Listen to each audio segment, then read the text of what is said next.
Mitch Gallagher, welcome to Sweetwater's Sound Check. This time out, an ultra-versatile hybrid analog and digital mixer from TASCAM. Let's get started.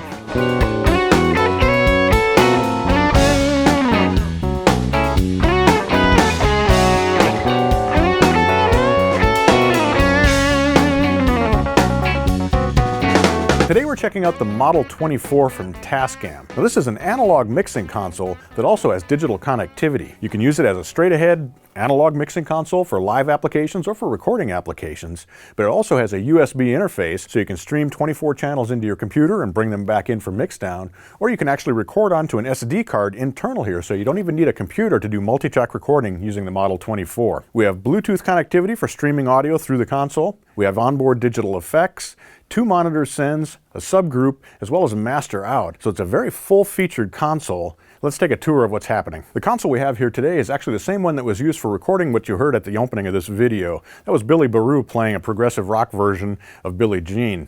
Really a great recording, and it was all done just using the Model 24. The mics are coming straight in, and we're recording to an SD card. Later we'll show you how we use the Model 24 to mix that track down to stereo and include the audio in this video. The Model 24 has 17 input channel strips. Now we have 16 microphone preamps in the first 16 of those channels, and we have an additional 2 inputs that can be used for a line level source that's coming in. A total of 22 analog sources can be routed into the Model 24 simultaneously. So the last 4 channels can be used for either a mono microphone input or a stereo line input from a keyboard or other stereo source, or you could use that for returning effects when you're doing mixdowns. Each channel strip has an XLR input. The first 2 channels also have an instrument level input, so you could route a guitar or a bass direct in using those channels. We have phantom power on all of the inputs, and that's globally switched, so we can use the input channel strips with condenser mics or with active ribbon mics.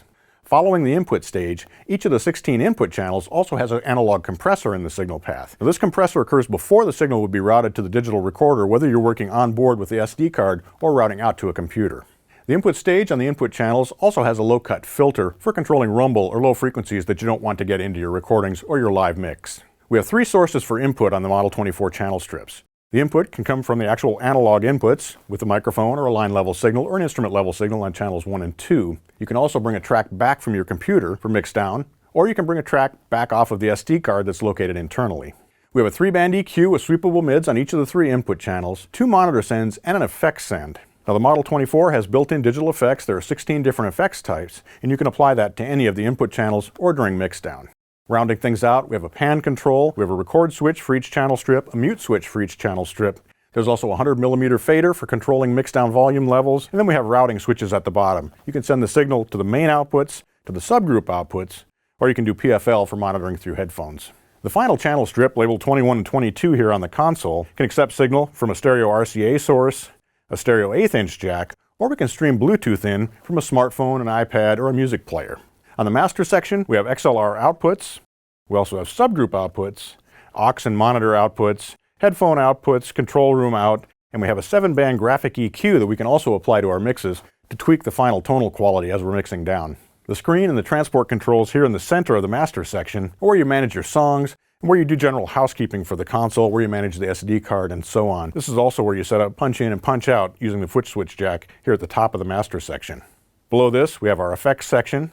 And again, this can be routed to our monitors, this can be routed via an aux, or it can be brought back in for mixdown. We have 16 different effects types. Those range from hall reverb up to different types of delays, chorus with reverb, and so on. Rounding out the master section, we have 100mm faders for our subgroup, our 2 monitor sends for the master. We also have our headphone volume control and our control room volume control if you're working in a recording studio situation.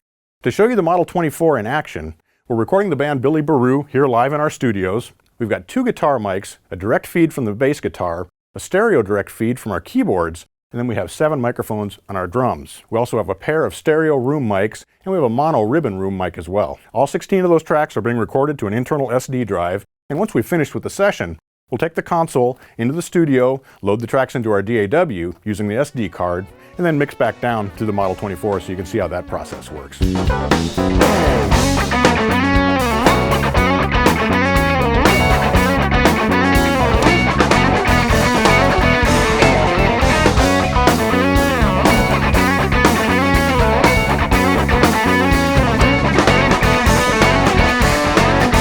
Once we've recorded our tracks, we have two different options. First of all, we can play back from the SD card right through the mixer and do our mixer there, basically live in real time.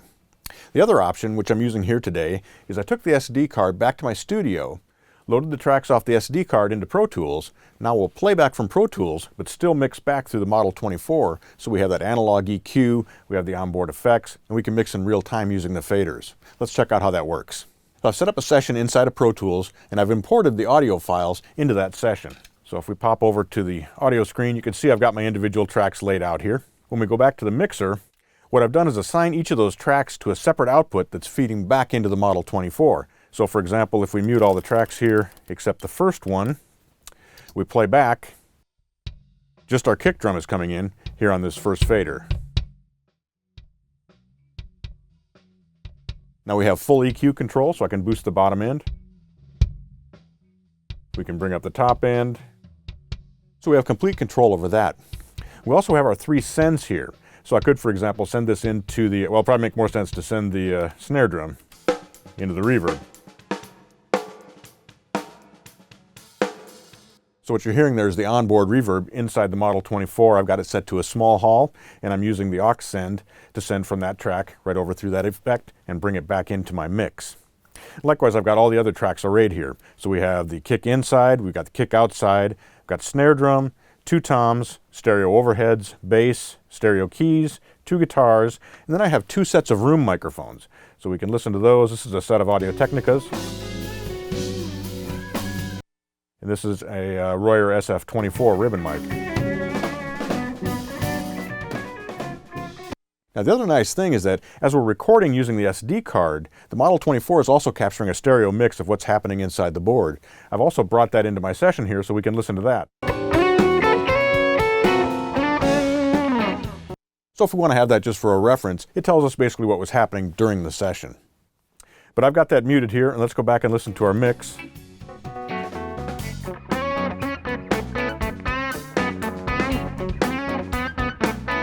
So I'm using Pro Tools basically as a playback engine here. Again, our individual tracks are arrayed here. Now I could go back and I could automate things inside Pro Tools, and that would affect the levels that are coming into our mixer. We could also set up plugins inside of Pro Tools, so if I want to compress the bass, for example, we could do that inside Pro Tools before it feeds back to our mixer. But if we want to work entirely in the analog domain, we can do that right here in the Model 24. As I mentioned, we've got complete EQ control, we've got 3 sends that we can use for effects, and in fact I could bring external effects back in on 2 channels here in stereo. So this is a great way to work if you want to set up a hybrid studio. We have all the advantages of Pro Tools or whatever DAW you might be using inside your computer, but we're also mixing in the analog domain. So we get that headroom, we get the glue of the analog console, the analog EQ, the onboard effects. It's really a great, efficient, and fun way to work because you can be very hands-on with your mix. I hope you've enjoyed this look at the Model 24 console from TASCAM. What I love about this console is, first of all, it's an analog design. So all these controls work exactly the way you'd expect from an analog mixing console. It's very fast, very easy, 1 control for each processor parameter, so you can just grab hold of a knob and change it whether you're in a live situation or you're in a recording studio situation. This makes it ideal for mixing down live things on stage, or if you're mixing your recordings down as well. The fact that you can record those incoming tracks to either your computer or SD card just increases the versatility here. Having Bluetooth streaming makes this even more versatile for DJ setups or for playing break music if you're using the console in a live situation.